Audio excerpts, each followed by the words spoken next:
আসসালামু আলাইকুম। আমি এখন আমাদের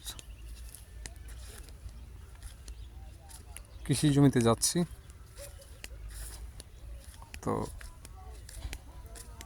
আপনারা আমার সাথে থাকুন। আমরা সবে মাত্র আমাদের এই ধানের জমিটা লাগাইছি।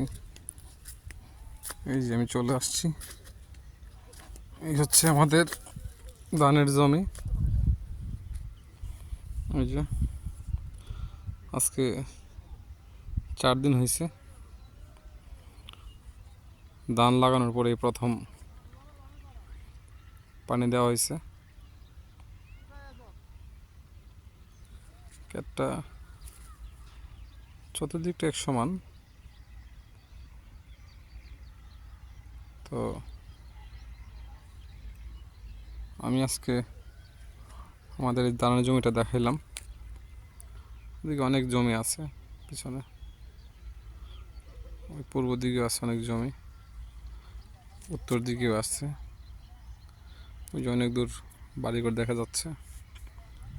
পশ্চিম দিকে আছে, ওই যে ওদিকে সরিষা ক্ষেত, ওদিকে মাঠে কাজ করতেছে মানুষ। তো যাই হোক, আমাদের ধানের জমিটা এখন দেখাইলাম। আবার কিছুদিন পরে যখন আরও সবুজ হয়ে উঠবে, তখন দেখতে আরও ভালো লাগবে। তখন আর একটা ভিডিও দিব ইনশাল্লাহ।